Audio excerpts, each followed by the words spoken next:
morning. Good morning. Good morning. Welcome to the house of our brother. Good morning. So.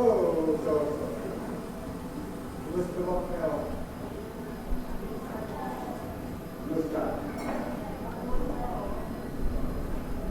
Are you ready? Are you ready? Today, we have third time of covenant. Tayo po, napag-usapan natin yung tungkol sa covenant. Then, today, especially talk about salvation. At ngayong araw, ang mas pag-uusapan po natin ay ang tungkol sa kaligtasan.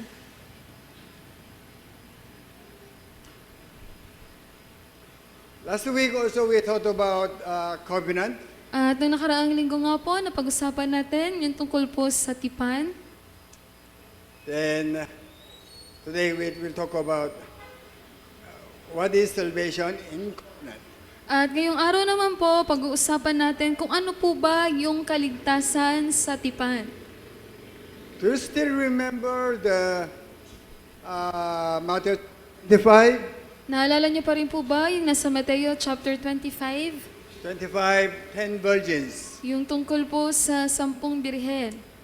I think you already memorize it. At sa tingin ko po, kabisado niyo na po yun. Because all the time we talk about the 10 virgins. Dahil palagi naman po nating napag-uusapan yung tungkol sa 10 birhen. Why? We are the bride. Bakit po? Dahil tayo po yung mga bride. We are waiting for our bridegroom. Tayo po ay naghihintay sa ating pong bridegroom. Amen. Amen. Yes. Then we know someday how our bridegroom Jesus will come. At alam nga po natin na balang araw, yung ating bridegroom na si Jesus ay darating po dito. So this is the story of 10 virgins. At ito nga po yung kwento tungkol sa 10 birhen. Last week already I explained to you the kingdom of heaven is about salvation. Noong nakaraang linggo po, napaliwanag ko din sa inyo na ang kaharian ng langit, yan po ay patungkol sa kaligtasan. So when we talk about salvation, this story must be understood. At kapag po pinag-uusapan kung ano yung kaligtasan, ito pong kwento na to ay dapat po ay nauunawaan.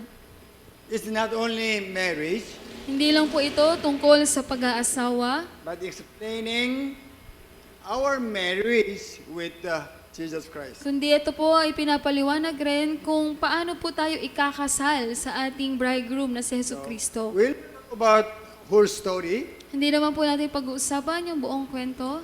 The important matter was the wise 5 virgins prepared the oil. Ang pinakamahalagang bagay po ay yung 5 matatalinong birhen, naghanda po sila ng langis. But foolish, they didn't. Pero yung 5 mangmang, hindi po sila nakapaghanda. So we already studied the virgins have oil or not is important. At napag-aralan na rin po natin na kung nakapaghanda ba ng langis yung mga birhen o hindi, yun po ay mahalaga. When you made contract, there are 2 parts all the time. Dahil kapag meron pong isang kontrata, meron pong 2 tao po doon. Okay? What is 2 parts? Ano po yung 2 bahagi? Right and obligation. Yung karapatan at obligasyon. When you work in the company, you will talk about right and obligation. At kahit ikaw po ay kung nagtatrabaho ka sa isang kumpanya, pinag-uusapan din po doon kung ano ang iyong karapatan at obligasyon. Even in your family, between parents and children, so there is right and obligation. At maging sa loob ng pamilya, sa pagitan ng magulang at anak, meron din pong karapatan at obligasyon. Even husband and wife also, they have what? Right and obligation. They have what? Right and obligation. At maging po sa pagitan ng mag-asawa, meron din po silang karapatan at obligasyon. Last week already we studied the bridegroom came to the bride and make what? Contract with the bride. At noong nakaraang linggo nga po, napag-aralan natin na yung bridegroom, pumunta po siya doon sa mga bride at gumawa siya ng kontrata sa kanila. We call it engagement. At ang tawag po doon, yung po yung engagement. So, engagement is a promise to marry. At yung engagement nga po, yung po yung pangako na ikaw po ay pakakasalan. We already knew Israel, the custom of marriage is so different with us. At alam naman po natin na yung kaugalian po ng mga Israelita pagdating po sa pagkakasal, iba po sa atin. When you make contract, do you used to read it carefully or not? Kapag kayo po ay gumagawa ng kontrata o may kontrata, binabasa niyo po ba itong maigi o hindi po? Yes. Yes or no? Yes. What did yes? Ano po yung oo? Read carefully. Read. Carefully. Binabasa po ng maigi. If you don't understand what it is written, then you might ask, what does it mean? At kung meron nga po kayong hindi nauunawaan dun sa mga nakasulat, itatanong niyo po yun kung ano ba ito. So, virgins have obligation. At yung mga birhen nga po, meron silang obligasyon. Also, bridegroom have obligation too. Ganun din naman, meron din po yung bridegroom. Parts of bridegroom, no need to worry. Sa bahagi po ng bridegroom, wala na po tayong dapat ipag-alala He tungkol is doon. faithful. He will keep his obligation. Siya po ay tapat at susundin po niya, gagawin niya yung kanyang obligasyon. Problem is bride. Ang problema po yung bride. Oh, if they will do their obligation, it will be okay. Kapag po, kung gagawin naman nila yung kanilang obligasyon, magiging maayos po lahat. If they will not, oh sorry. Not only the contract will be cancelled, but they will be abandoned. Pero kung hindi po nila susundin yung obligasyon, pasensya na po, hindi lamang makakansela yung kontrata, kundi sila po ay maiiwan. This is what we studied last week. Ito po yung napag-aralan natin noong nakaraang linggo. I put two questions. Naglagay po ako ng dalawang tanong. Why wise prepared? Why foolish? They didn't prepare. Bakit po yung 5 matatalinong birhen nakapaghanda sila, pero yung 5 mangmang hindi po? In our church, so many are preparing oil, but some others, they don't mind actually. At maging po sa ating simbahan, yung iba naghahanda sila ng langis, pero yung iba wala din silang pake, hindi nila ginagawa. Why wise prepared? Why foolish didn't prepare? At bakit nga po ba naghanda yung 5 matatalino at hindi po yung 5 mangmang? So that we might be wise to prepare the oil even. Nang sa gayon, tayo rin po ay maging matalino na maghanda po ng langis. Why wise prepared? At bakit nga po nakapaghanda yung 5 matatalino? Who can tell me? Sino po yung makakapagsabi po sa akin? Why? Bakit po? Understood The contract. contract.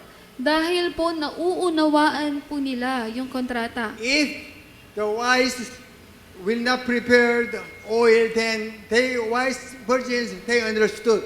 Not only the contract will be cancelled, also will be abandoned. At yung 5 matatalinong birhen, nauunawaan nila na kung hindi nila gagawin yung kanilang obligasyon o maghahanda ng langis, hindi lamang makakansela yung kontrata, kundi maging sila po ay iiwan.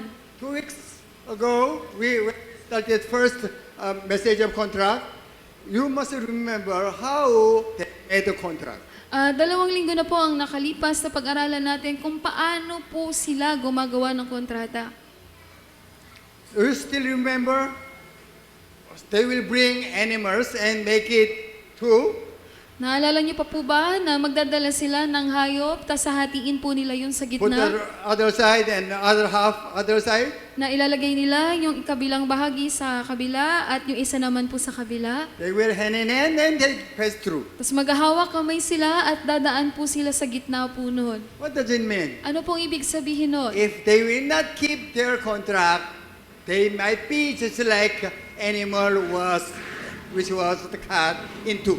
Na kung hindi po nila gagawin yung nasa kontrata, katulad ng hayop na nahati po sa gitna, sila rin po ay papatayin katulad noon. That's why wise they understood correctly. Kaya po yung mga limang matatalino, nauunawaan nila ng tama yung kontrata. Foolish, they heard, but they didn't mind actually understanding whole. Pero yung limang mangmang, narinig nila, pero wala rin silang pakialam na maunawaan yun ng buo yung kontrata. That's why even though the foolish said, "Oh, I understood," but still, in fact, they didn't. At kahit pa sinasabi ng limang mangmang na naunawaan na namin, pero yung totoo, hindi po nila naunawaan. Why you go to your company or school? At bakit po ba kayo pumapasok sa inyong kumpanya o sa paaralan? If you will not do your obligation, you know already you might lose your job or school will not accept you anymore. Dahil alam po ninyong maigi na kung hindi po ninyo gagawin ang inyong obligasyon, maaari kayong maalis sa kumpanya o sa paaralan naman, maaring hindi na nila kayo tanggapin. That's why understanding what is salvation is so important. Kaya yung maunawaan po kung ano po ang kaligtasan, yun po ay napakahalaga. Even we studied 4 fields. At napag-aralan din po natin yung 4 na klase ng lupa. So, we already studied why wise prepared, why foolish didn't prepare. At napag-aralan na po natin kung bakit yung limang matatalino nakapaghanda at yung limang mangmang hindi po. But today we'll talk about salvation and what is included right and obligation. At ngayong araw ang pag-uusapan po natin kung ano po yung kaligtasan at yung nakapaloob po doon yung karapatan at obligasyon. In salvation, there are 2 parts even, right and obligation. At sa ating kaligtasan, meron din pong 2 bahagi, yun po ay ang karapatan at ang obligasyon. Firstly, we'll talk about the right. Unang-una, pag-uusapan natin yung tungkol sa karapatan. When we accept Jesus Christ, we will have right. Nung tinanggap po natin si Jesu Kristo, tayo po ay magkakaroon ng karapatan. We will be child of God. Tayo po ay magiging anak ng Diyos. Our all sins will be forgiven. At ang lahat ng ating mga kasalanan ay mapapatawad. Then we will be His children. At tayo nga po ay kanyang magiging anak. Then that is our right. Yan po yung ating karapatan. Why? What we call it? Be born again in Christ. Bakit po? Dahil yun po yung tinatawag na ikaw ay naipanganak ng muli kay Kristo. So we were slaves of Satan, then we will become children of God.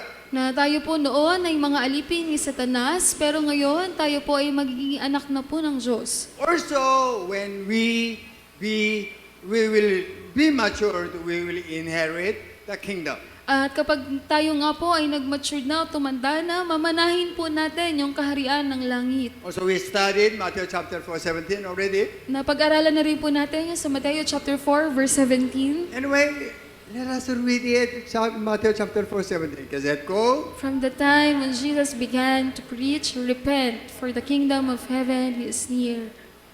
Then Matthew chapter 25 still explains when Jesus judged, then they qualified. He said, Matthew chapter 5, 20, 38, Gazette ko. Then the king will say to those on his right, "Come, you who are blessed by my Father, take your inheritance, the kingdom prepared for you since the creation of the world." Yes, that is our right. Yan po yung ating karapatan. Not only become child of God, then when you become mature, then we will inherit the kingdom. Hindi lamang maging anak ng Diyos, kundi kapag tayo po ay tumanda na o nag-matured na, mamanahin po natin yung kaharian ng Diyos. That's why we are all kings. Kaya nga po tayo pong lahat ay mga hari. Kings, then Jesus is our first brother, king also. Tayo nga po ay mga hari at si Jesus yung ating kapatid at siya rin po yung ating hari. It's marriage. This is what we studied kanina. At ito po yung tungkol sa pag-aasawa o pagkakasal na napag-aralan natin kanina. So we become bride of Christ. At tayo nga po ay naging mga bride ni Kristo. Then also we will marry when we prepared ourselves. Tayo rin po ay maikakasal kung maihahanda po natin yung ating mga sarili. Then our names will be written in the book of life. At yung ating mga pangalan nga po ay maisusulat sa aklat ng buhay. So, when we die, God will check you through the book of life. At kapag tayo po ay namatay, sisuriin po ng Diyos yung pangalan natin kung nandun po ba sa aklat ng buhay. When you accept Jesus Christ, your name will be written on the book of life. At kapag tinanggap niyo po si Yesu Kristo, yung pangalan ninyo ay maisusulat dun sa aklat ng buhay. Amen. That's why our name is already written in the book of life. Kaya nga po, yung ating mga pangalan ay nakasulat na po sa aklat ng buhay. But Revelation chapter 3:5 is a little bit strange. Pero medyo kakaiba po yung sa Pahayag, chapter 3, verse 5. We'll read it. Everybody. He who overcomes will, like them, be dressed in white. I will never blot out his name from the book of life, but will acknowledge his name before my Father and his angels. This one, actually, what? Your name is already written in the book of life. At dito po sa katunayan, yung pangalan po ninyo nakasulat na sa aklat ng buhay. But there is one condition. Pero may kondisyon. What is the condition? He who overcomes. You must overcome Kailangan mong so mapagtagumpayan. that I will not blot out your name. Nang sa gayon, hindi ko burahin ng iyong pangalan. Overcome meaning you must become perfect. Ang ibig sabihin ng maging mananagumpay ka, yun po ay ikaw ay maging perpekto. Just like you are already engaged with the bridegroom, Na parang katulad na ikaw ay engaged na doon sa bridegroom. if you prepared, okay na. Kapag nakapaghanda ka, ayos yon. If not, sorry, your name will be away. Pero kung ikaw ay hindi makapaghahanda, pasensya, yung pangalan mo ay maiaalis mula doon sa aklat ng That's why buhay. all Bible talks about starting, then process, then there is the end. Kaya po yung Biblia, lahat yan, ang sinasabi niyan ay tungkol sa kung ano yung simula, yung magiging proseso, at kung ano po yung katapusan. Even salvation, I said there are two matters, At maging po sa kaligtasan, sinabi ko, meron pong dalawang bagay. right and obligation. Yung karapatan at obligasyon. We must do two parts. Kailangan po natin gawin yung dalawang bagay na yun. If you will do right, then also you must do your obligations. Kung ginagawa ninyo kung ano yung inyong karapatan, dapat din gawin po ninyo kung ano yung inyong obligasyon. Last week, I think I told you, Nung nakaraang linggo po sa tingin ko, nasabi ko sa inyo, your children will not listen to you, then even though you don't want to give them anything what they want to get from you. na kung yung mga anak ninyo ayaw namang makinig sa inyo, maging kayo ayaw nyo din silang bigyan ng kahit ano.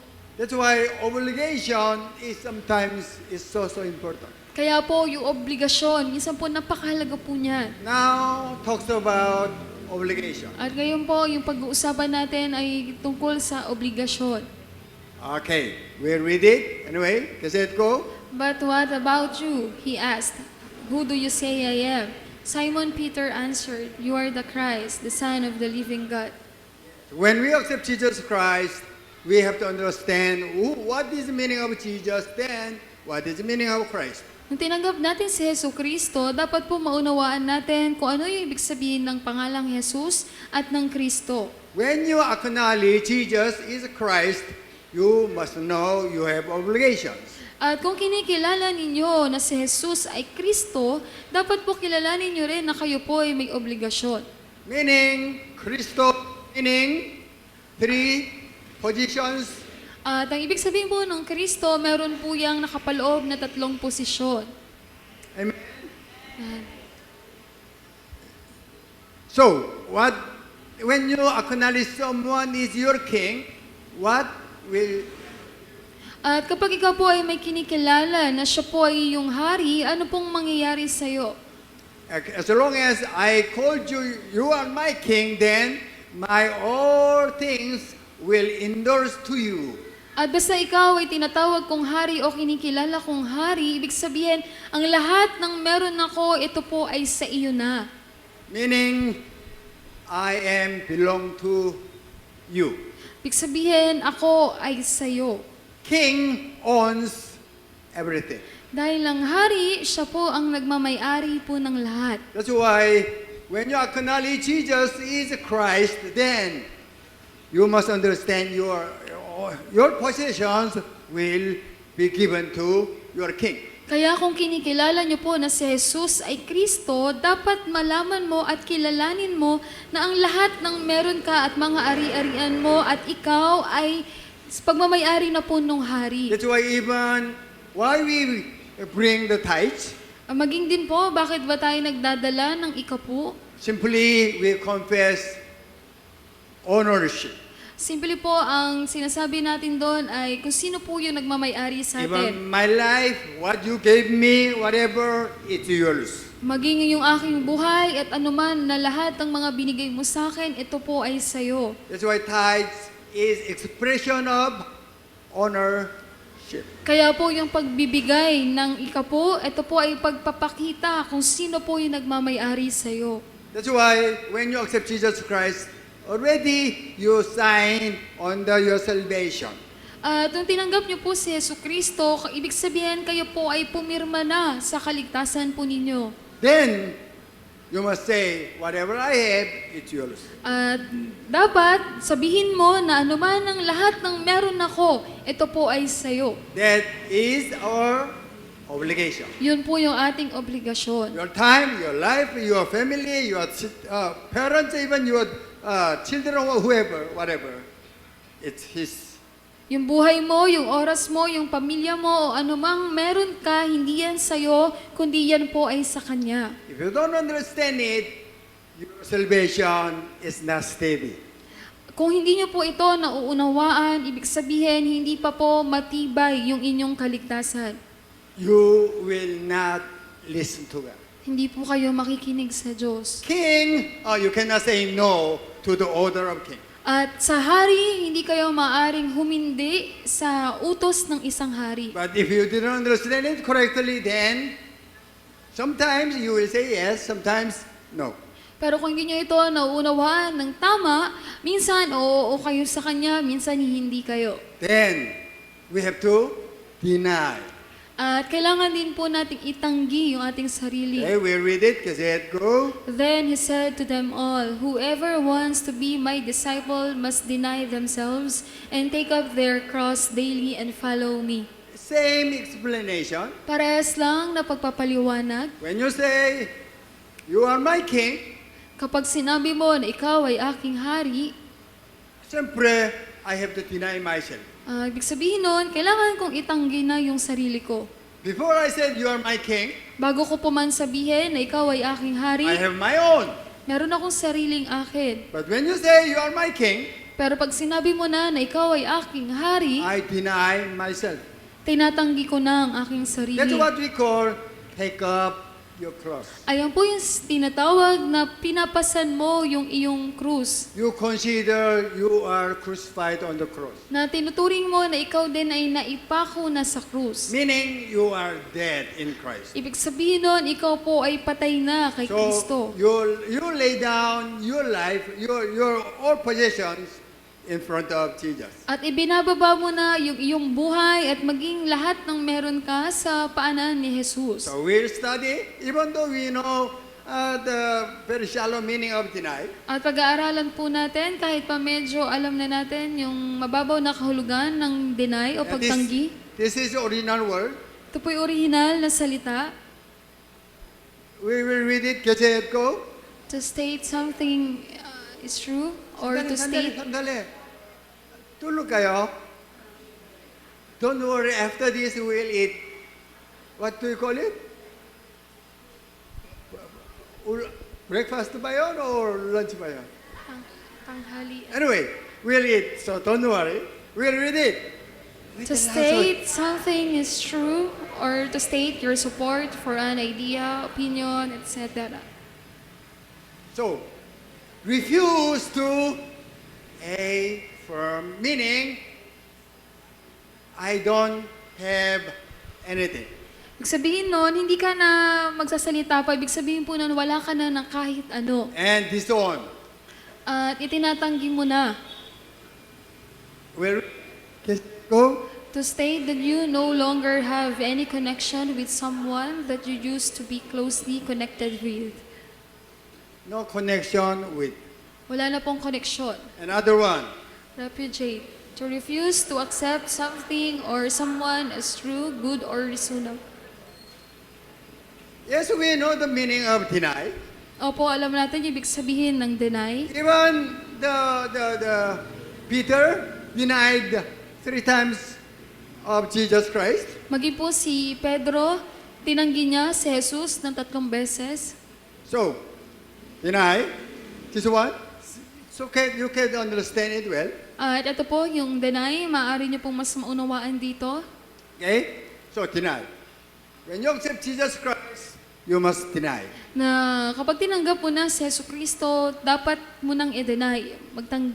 That is not easy actually. At sa katunayan, hindi po yun madali. That's what we struggle all the time. At yun po yung madalas na paghihirap po natin. Because still we want to claim our own. This our own. Dahil patuloy, nais pa rin natin na sabihin na yung atin po yun. But all the time Jesus Christ, you are mine.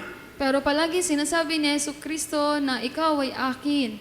Even though I said, everything I have is yours, At kahit pa sinasabi ko na lahat ng meron ako sa iyo to, but we don't want to give up. pero yung totoo, ayaw po nating isuko yun. But Jesus said, you must deny. Pero sinabi ni Jesus, kailangan mong i-deny. Okay, deny. So, one, 20 pesos, At ito po, 20 piso. I don't have any. Anyway, the salvation has 2 parts. At parang katulad po na yung kaligtasan, meron pong 2 mukha, 2 bahagi. Front and back. Yung harap, tsaka po yung likod. One side is right, Yung una, yun po yung karapatan. one side is obligation. At yung isang bahagi naman, yun po yung obligasyon. When you talk about salvation, you must talk about 2 parts. Kapag po pinag-usapan yung kaligtasan, dapat pag-usapan din yung 2 bahagi na yan. For example, when you have 20 pesos coin, Halimbawa, kung meron kang 20 pesos na barya, okay, cut it 2. Sol face, parang gano'n, then make it 2. One face lang. hatiin mo yung sa 2, yung sa unang mukha lang. Then you try to buy something, Tapos bibili ka, they will not accept. hindi po nila tatanggapin yun. Because it's only one side. Dahil isa lang yung bahagi. Dapat other side must be connected together. Dapat 2 po yan. Even our salvation, usually church talks about right. At maging po tungkol sa ating kaligtasan, madalas yung mga simbahan ang pinag-uusapan lang ngayon tungkol sa karapatan. People doesn't want to hear about obligation. Dahil yung mga tao, ayaw po nilang marinig yung tungkol sa obligasyon. Because we are so greedy. Dahil tayo po ay mga tamad. Accepting, okay, but giving, oh, I will think about. Dahil gusto lang natin tumanggap, ayos yun. Pero pag tayo na yung magbibigay, ayaw natin. Right? That's why God gave His life to you. Kaya ang Diyos, ibinigay niya ang kanyang buhay sa'yo. Then also we must give Him something. At tayo rin po, kailangan din tayong mag-ibigay po sa Kanya. Anyway, salvation, 2 faces. Yung kaligtasan natin, meron pong 2 mukha. Just like 2 faces of 1 coin. Na parang katulad na may 2 mukha po yung isang barya. But God is more serious about our obligation. At ang Diyos po, mas seryoso siya patungkol po sa ating obligasyon. As long as we do our obligation, no need to worry about right. At basta po ginagawa natin yung ating obligasyon, hindi na po natin kailangang mag-alala tungkol sa ating karapatan. For example, your parents. Halimbawa po kayo mga magulang. As long as your children is so good to you, At basta po mabuting anak, yung mga anak ninyo sa inyo, even they will not ask for anything, you are the one will give them what they need. at kahit pa hindi na sila humingi sa inyo ng kailangan nila, kayo mismo ibibigay ninyo yung kailangan nila. Opo? Opo? Yes. But children, they don't listen to the parents, but all the time, come on, that's why parent doesn't want to give.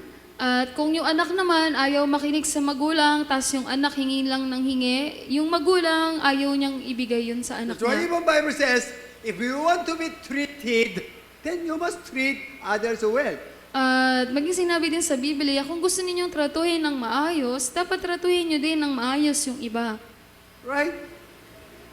That's why obligation is first, actually. Kaya una po yung obligasyon. If you build up good relationship with others, then, well, your friend or the other party will want to share some good matters. At kung kayo po ay bubuo ng magandang relasyon sa inyong mga kaibigan, yung mga kaibigan po ninyo, gagawa din sila ng mabuti po sa inyo. But in a marriage, even in a salvation, even obligation is more important than right. At maging po sa pag-aasawa o sa kasal at maging sa ating kaligtasan, ang pinaka mas mahalaga po ay ang ating obligasyon kaysa sa karapatan. So, salvation has two faces, two sides. At meron nga pong dalawang bahagi yung ating kaligtasan. What is one side? Ano po yung una? Other Karapatan. side? Yung pangalawa po. Yes. That's why no need to think about right.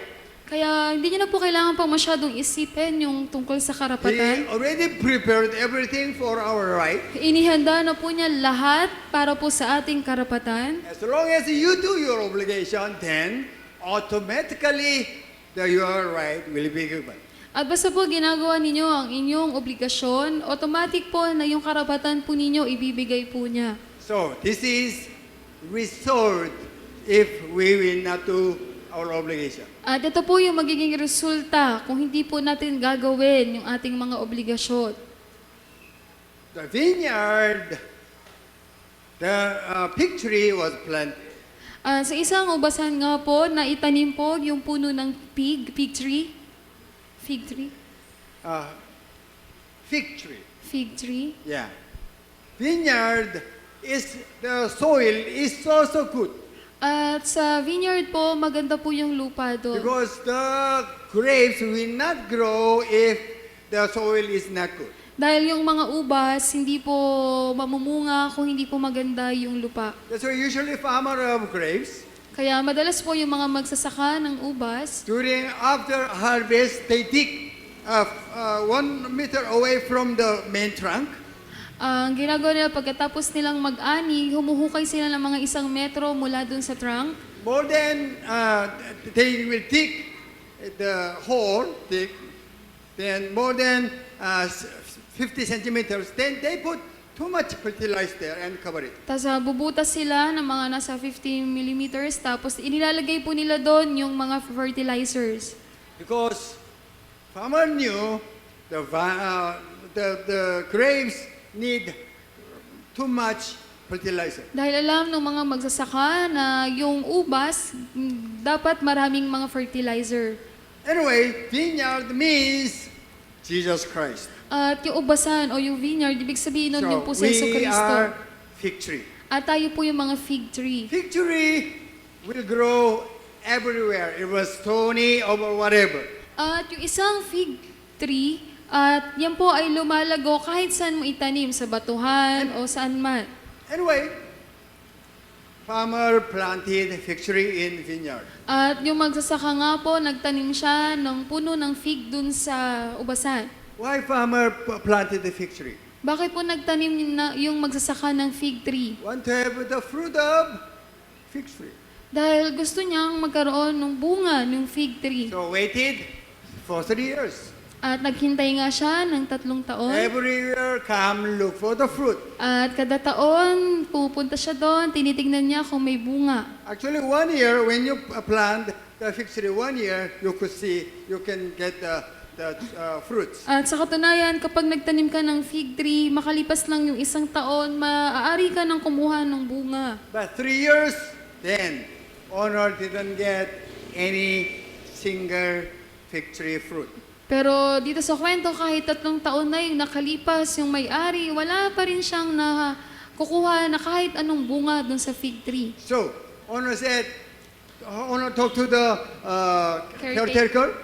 At kaya yung may-ari nung ubasan, kinausap niya na yung namamalaga doon, What? Cut it. na putulin mo na. I will plant grapes. Oh, grapes will grow and bear fruit even. Magtatanim na lang ako ng ubas. Mas maganda pa yung ubas, mamumunga But pa. still, the caretaker said, please wait for 1 year more. Pero sinabi ng tagapangalaga na pakiusap, maghintay ka pa po ng 1 taon pa. After 1 year, meron fruit. Oh, that's good. If not, cut it. Na pagkalipas ng 1 pang taon, kung mamumunga, ayos, pero kung hindi na, o sige, puputulin na. Even our salvation is same. Maging po sa kaligtasan natin, parehas din po. If we will not prepare ourselves to have the fruits, then no excuses. Kung hindi po natin ihahanda yung ating mga sarili upang mamunga, wala na po tayo magiging dahilan pa. Oh, sorry. Yes, this one. Okay, go. We'll read it again also. Kasi ko. Large crowds were traveling with Jesus, and turning to them, he said, "If anyone comes to me and does not hate father and mother, wife and children, brothers and sisters, yes, even their own life, such a person cannot be my disciple. And whoever does not carry their cross and follow me cannot be my disciple." Talking about how to be disciple. Ito po, sinasabi dito kung paano ka magiging isang disipulo. So, according to this Bible, do you hate your brothers and sisters, whoever? At ayon dito sa Biblia, galit po ba kayo sa inyong mga pamilya, sa kapatid ninyo o sino man? You don't hate. Hindi kayo galit. What Bible says? If you will not hate, what? Ano po yung You are sinasabi not- sa You Biblia? cannot be? Oh, go home and fight from now on. Na kung hindi kayo magagalit sa kanila, ibig sabihin, hindi kayo magiging disipulo. Kaya ngayon, sige, umuwi na kayo, tapos Even your husband, your wife, your brother and sister, away. awayin niyo po yung mga asawa ninyo, yung mga kapatid ninyo. Is that me? Ganoon po ba yung ibig sabihin yan? Bible says you love your even enemies. At sinasabi nga sa Biblia na maging yung kaaway mo, mahalin mo. What is the meaning of hate? At ano po ba yung ibig sabihin dyan na magalit ka? Yes, literally hate. Dito po ba ay literal na magalit Another ka? meaning, you must love me more than them. Yung ibang kahulugan po niya, dapat mas mahal mo ko kaysa sa kanila. That's the meaning. Yun po yung ibig sabihin. Okay? So when you read it, then make quiet time. Oh, I have to wait, hate my brothers, sisters, mother and father. If not, I cannot be disciple of Jesus Christ. Kapag binasa niyo yan, tapos nag-quiet time kayo, kailangan ko palang magalit sa aking nanay, tatay, sa mga kapatid ko, kasi kung hindi pala ako magiging disipulo. So next week, I could see your black, what do you call it? Here, Black here, whatever. Sa susunod na linggo, makikita ko sa mukha ninyo, may mga black eye na kayo. If you don't have it, meaning you are not disciple of Christ. Kapag wala kayo noon, ibig sabihin, hindi kayo mga disipulo ni Kristo. Naintindihan po ba? Naintindihan po ba? Yes, it doesn't mean you have to hate or hate. Hindi po ibig sabihin niya na dapat awayin po natin sila o magalit tayo sa kanila. Why I put that one? Because it's started about how to be disciple. At kung bakit ko po yung nilagay doon sa taas, dahil yun po yung simula kung paano po tayo magiging disipulo. How to be disciple is how to become child of God. Kung paano maging isang disipulo, yun din po ay yung kung paano maging anak ng Diyos. Disciple meaning follower of Jesus Christ. Ang pagiging disipulo, ibig sabihin din po, ikaw po ay tagasunod ni Hesus Kristo. Meaning Christian. Sabihin din po, Christian. Meaning children of God. Ibig sabihin din po, anak ng Diyos. So, 14:8. Suppose one of you wants to build a tower, won't you first sit down and estimate the cost to see if you have enough money to complete it? Okay, to that point. So, according to Luke chapter 14:25, Babas 27, talk about what? How to be disciple. At sa Lucas chapter 14:25 hanggang 27 nga po, ang sinasabi doon ay kung paano ka magiging isang disipulo. 28 to 30 is also talking about disciple. At maging po yung hanggang mula verse 28 hanggang 30, ang sinasabi din po dyan kung paano ka It's magiging not disipulo. actual building up the tower. Hindi po yan yung actual mismo na pagtatayo ng isang tower. So it's why if you want to build out one tower, what Bible says, you have to sit down and estimate your budget. At sinasabi sa Biblia na kung ikaw ay magtatayo ng isang tower, ang unang mong dapat gawin, umupo ka muna, i-estimate mo muna kung magkano lahat ng gagastusin mo. So, build a tower, what does it mean? At magtayo ng tower, ano pong ibig sabihin nun? What Jesus wants to talk about? Ano po yung gustong sabihin ni Jesus? Come on. What? Ano po yun? Salvation. Kaligtasan. Become the disciple. Yun po yung maging If you want to disipulo. disciple, you have to sit down first. You could run from the start to the end. Na kung nais mong maging disipulo, una, maupo ka muna, pag-isipan mo, kung ikaw ay magsisimula, kailangan tapusin mo hanggang dulo. Other word, you have to think about your right hand obligation. Sa ibang salita, dapat mong isipin kung ano ang iyong karapatan at If obligasyon. you understood right hand obligation first, Dahil kung una, nauunawaan mo na ang iyong karapatan at obligasyon, you are willing to do your obligation, then you accept the contract. at ikaw ay may kusang loob na nais mong gawin ang iyong karapatan at obligasyon, at ikaw nga po ay handa na natanggapin yung kontrata. If you are not willing even to do your obligation, please don't make contract with side. Pero kung wala kayong kusang loob o niayaw ninyo na gawin ang inyong obligasyon, pakiusap, huwag po kayong pumirma sa kontrata. If not, you will not become good children of God. Dahil kung hindi po, hindi kayo magiging isang mabuting All anak ng the Diyos. time you will look for your right. Palagi lang na ang hahanapin ninyo ay ang inyong You will karapatan. not do your obligation. Hindi ninyo gagawin yung inyong obligasyon. Then even you children to your parents. At maging kayo, mga anak, sa inyong mga magulang. If you will all the time claim your right, Kung palagi lang na yung hihingiin ninyo, yung karapatan ninyo, you will not do your obligation. hindi nyo gagawin yung obligasyon nyo. Your parents will say, "Oh, you are good boy or good girl." Sasabihin ba ng inyong magulang, mabuting anak ka? They will say so? Sasabihin ba nila yon? Yes or no? No, No. hindi po.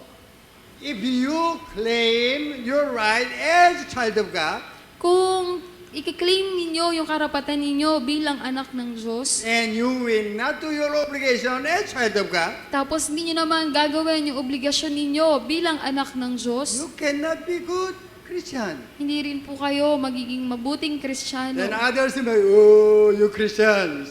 Tapos yung ibang tao sasabihin na, ikaw, Kristiyano ka. Then 30, we read it. They said, "Go." Saying, this person began to build and wasn't able to finish.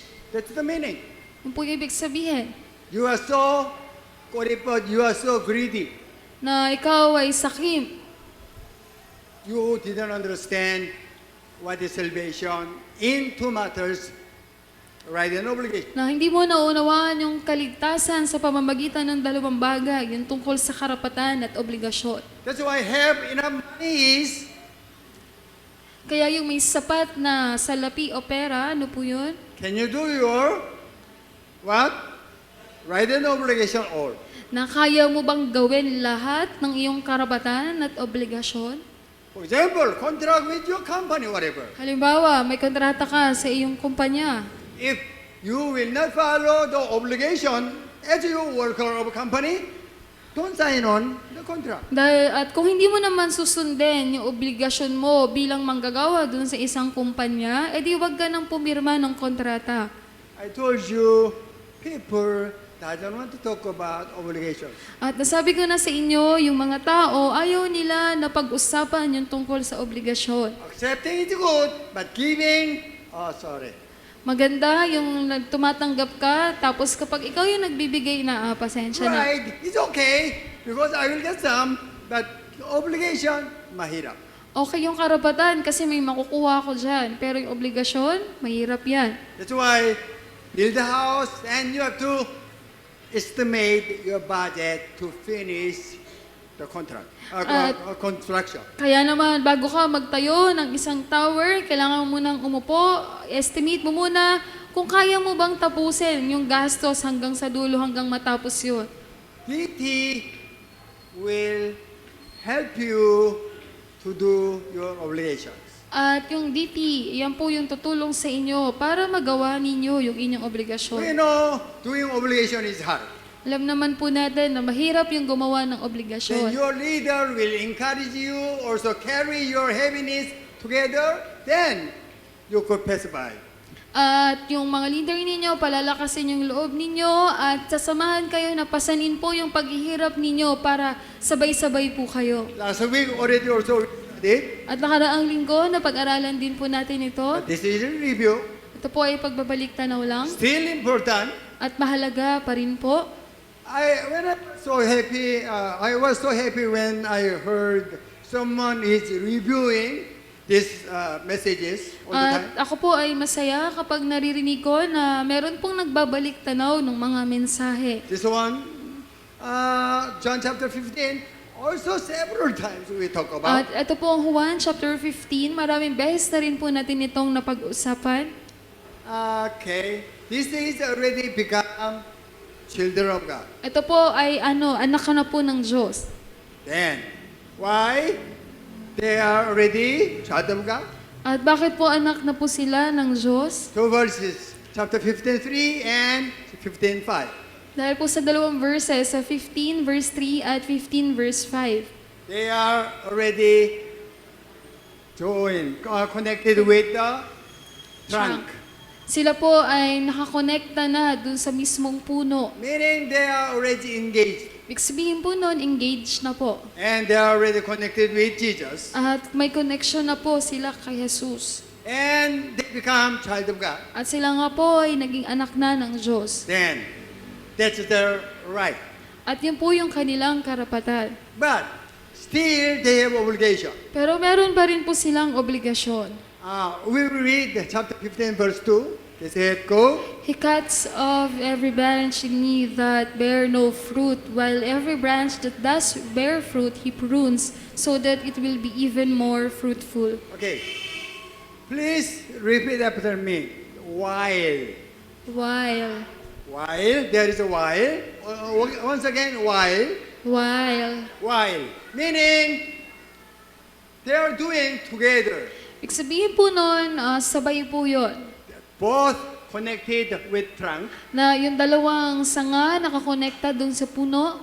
Other is bearing fruit. Yung isa namumunga, But this one not bearing fruit. pero yung isa wala pong bunga. Tanim same time. Tinanim po ng parehas na oras. This one is bearing fruit. Ito namumunga, This one is wala. ito po wala.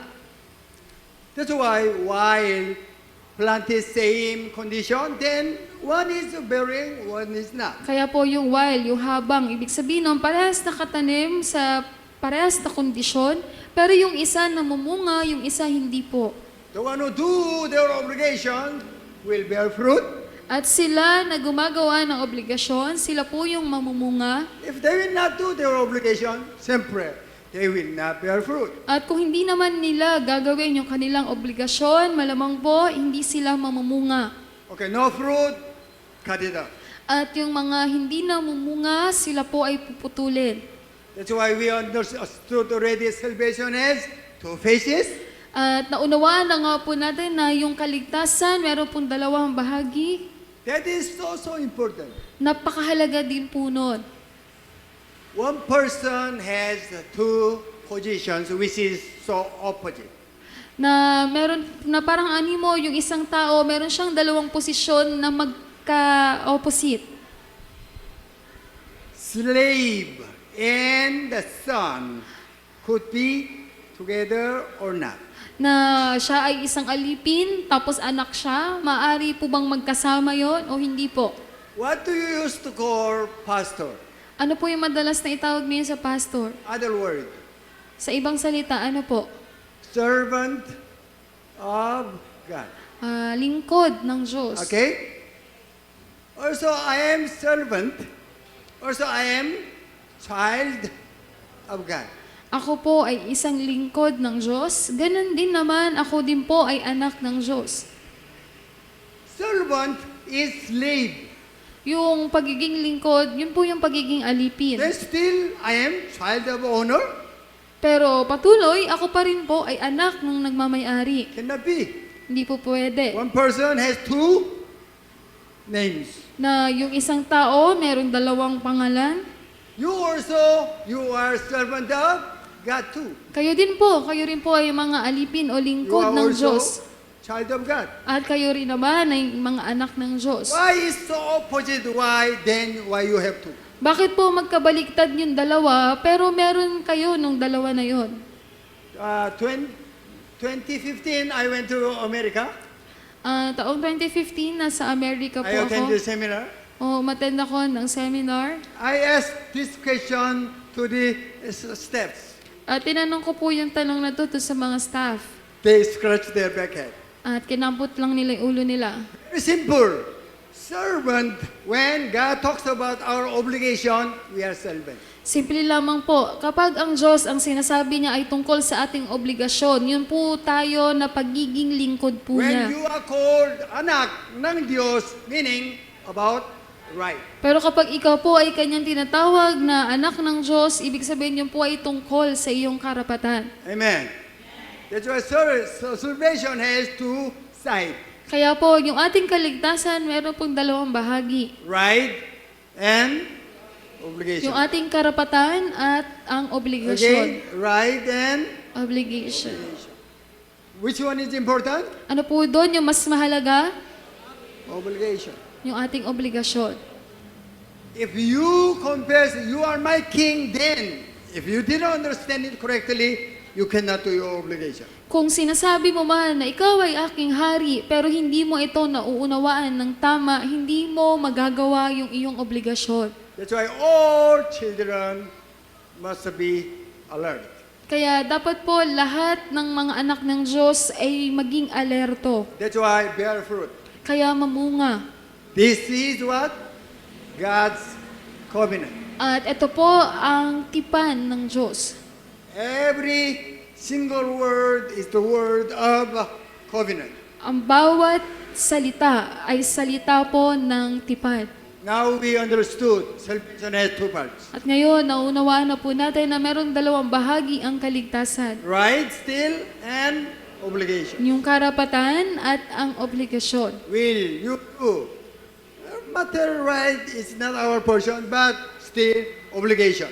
At gagawin mo po ba yung sa karapatan, hindi naman masyado sa atin, pero more on sa obligasyon. Amen. Let us all stand, please. We talk about salvation. Ang pinag-usapan po natin ay yung tungkol sa kaligtasan. It connected with two matters, At may connection yan sa dalawang bagay, right and obligation. yung karapatan at obligasyon. Then we have two names, At meron po tayong dalawang pangalan, servant of God, sons of children, sons of God. lingkod ng Diyos at pagiging anak ng Diyos. Also, two meaning of right and obligation. At meron pong dalawang kahulugan, yung karapatan at obligasyon. God enlightened us to know we have obligation. At ipinaliwanag sa atin ng Diyos na meron po tayong karapatan at kaligtasan. We must ask God, Father, I'm willing to do my obligation. Kailangan po natin sabihin sa Diyos na, Ama, nais ko na gawin ang aking obligasyon. Okay, we will shout hallelujah, then we'll glorify God. Let us shout hallelujah! Hallelujah! Sarayara! Hallelujah! Hallelujah! Hallelujah! Serakora! Sek! Sek! Solaya karaya! Father! Thank you! Solayera karayara! So! Sek! Sek! Solayera karayara kara! Hallelujah! Sek! Orayara yara! Hallelujah! Selaya karayara!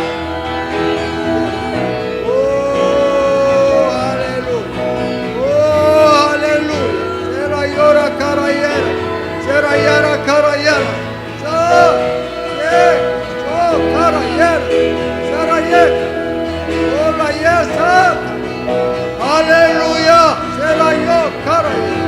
Selayo. Selayo. Hallelujah.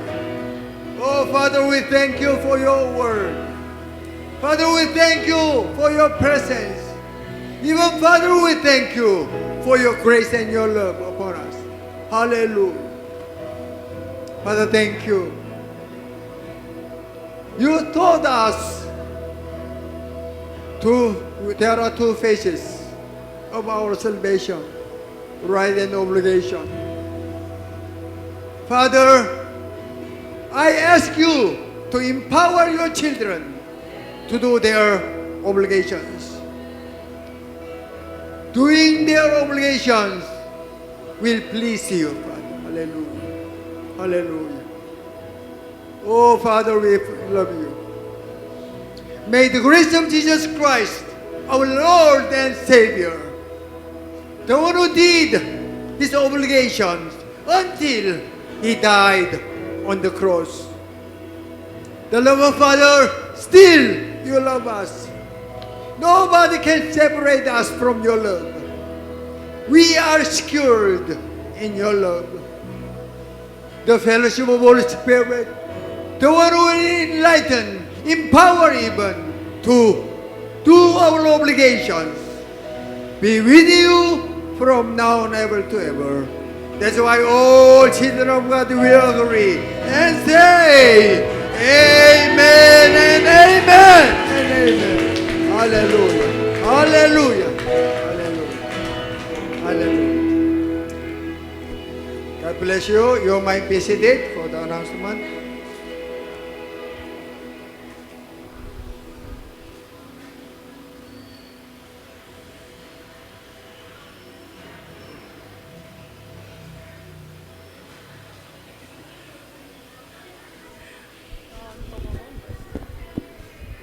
Po, magandang umaga po sa ating lahat. Po, announcement po, yung ating pong announcement, syempre po, bago po mag-8 ng umaga, yung ating pong Lord's Day service. Dapat po nandito na po tayo. Ano po? And then yung ating pong 6:30 a.m. na morning prayer po natin. So, samahan po natin yung mga kapatid natin na nanalangin. Every morning po yan. 6:30 po yan ng umaga. At yung atin naman pong Wednesday prayer meeting, so kada Miyerkules po yan, alas 3 ng hapon. So dyan po, sabi nga po ay binabalikan po natin yung mensahe kada linggo po. Ano po? So samahan din po natin sila manalangin ng Wednesday. At yung ating pong gawain para sa ating kids po, Lord's Kids Worship po ay 10:30 po. Ito po, pagkatapos po ng ating service. Makikita niyo na po dumarating na po yung ating mga kabataan. At yung ating naman pong Youth NYA Fellowship po sa mga dalagat binata po natin. So meron po silang gawain ng 1:30 po ng hapon. At higit sa lahat po, nagpapasalamat po kami. Encounter with God Fellowship po, yung ating pong EGF ngayon pong darating na Friday. Opo, so inanyahan po namin kayo lahat na dumalo ngayong Biyernes po ng gabi. 7:30 po yan ng gabi. So sana po lahat po tayo makadalo para po, sabi nga, mas mahaba po yung oras na ma-encounter po natin yung Diyos, yung ating pong Ama. At nagpapasalamat po kami patuloy sa nagdadala po ng isang dakot na bigas. So maraming salamat po sa masisipag at laging nakakaalala ng pagdadala po ng isang dakot na bigas. Yun po. At sabi ko nga po, huwag natin kakalimutan na po na mag-imbita po tayo tuwing linggo at sa mga gawain po natin para sa ating mga kabataan. So mag-invite po tayo. So ngayong araw po ay atin pong Family Day. So meron po tayong lunch na inihanda ngayon. So huwag muna po tayong umuwi para makakain po tayo lahat. So bago po tayo kumain, syempre po manalangin muna po tayong lahat para po sa pagkain. Tayo po lahat ay manalangin para po sa pagkain. Ama naming nasa langit, maraming salamat sa umagang ito muli ng aming mga buhay sapagkat nagkasama-sama kami para kilalanin ka at pasalamatan at papurihan ka pa ng buhay na ito, Ama. Patuloy po na nagpapasalamat din kami sa pagkain na inihanda ngayong araw para pagsalusaluhan ng iyong mga anak sa lugar na ito, bukod sa spiritual, yung physical na ito, Father, na pagkain, maging kalakasan din namin ng physical na pangangatawan. At patuloy mo pong pagpalain yung mga ginagamit mo na naghahanda para sa preparation po ng pagkain na ito. Patuloy po kami nagpapasalamat at itinataas po namin lahat ng papuri sa pangalan ng iyong anak na si Jesus. Ito po ang naming dalangin. Amen and amen. So, antay lang po, isa-serve po namin yung pagkain.